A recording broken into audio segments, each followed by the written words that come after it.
Quantum संख्याएं।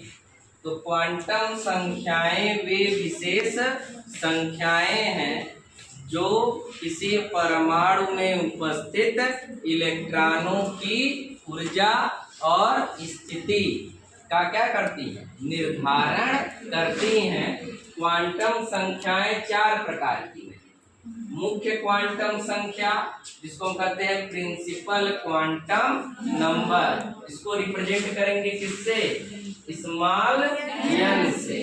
दूसरी quantum संख्या है दिगंशी क्वांटम संख्या, इसको हम रिप्रेजेंट करते हैं स्मॉल l से। तीसरी क्वांटम संख्या है चुंबकीय क्वांटम संख्या, जिसको रिप्रेजेंट करेंगे स्मॉल m से। और चौथी है चक्रण क्वांटम संख्या, जिसको हम लोग प्रदर्शित करते हैं स्मॉल s से। अब ये जो चारों क्वांटम संख्याएं हैं, ये क्या क्या प्रदर्शित करती।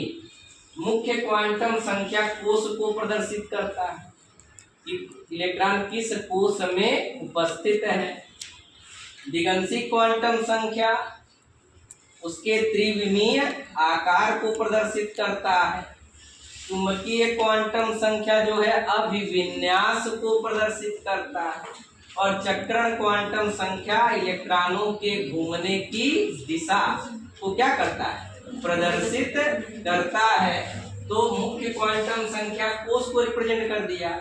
तो इसके आधार पे कुछ फार्मूले क्वांटम संख्या ज्ञात करने के कौन कौन से हैं, हम तुरंत बता रहे हैं आप लोग को कि n के लिए l का मान कैसे ज्ञात करना है, m का मान कैसे ज्ञात करना है और s का मान कैसे ज्ञात करना है।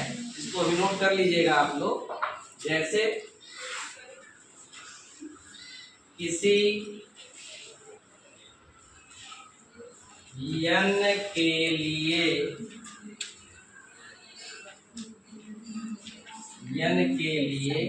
l के कुल मान, किसी n के लिए l के कुल मान भी कितने होते हैं, n का वैल्यू कोई भी हो सकता है, 1 2 3 4, कोई भी पूर्णांक संख्या यहाँ पर हो सकती है।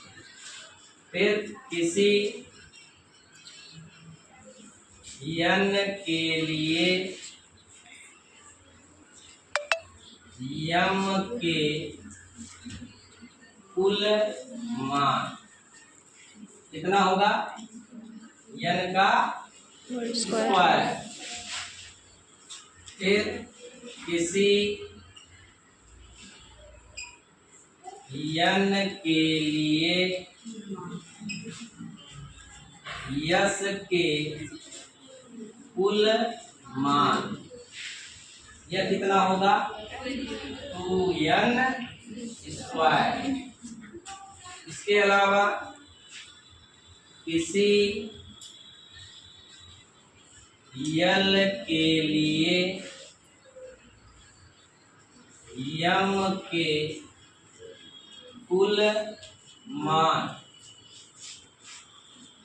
बराबर होता है 2l + 1। l के संभावित मान कहाँ तक होगा, हाँ, 0 से कहाँ तक, n - 1 तक। किसी n के लिए l के संभावित मान कहाँ से कहाँ तक, 0 से n - 1 तक। फिर किसी l के लिए m के संभावित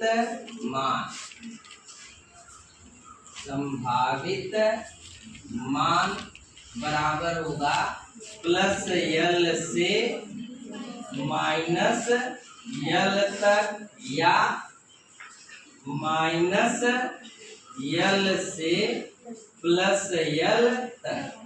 तो एक ही कोई लेके चला जाएगा, चाहे प्लस से माइनस की ओर चला जाए और चाहे माइनस से प्लस की ओर। फिर किसी यम के लिए,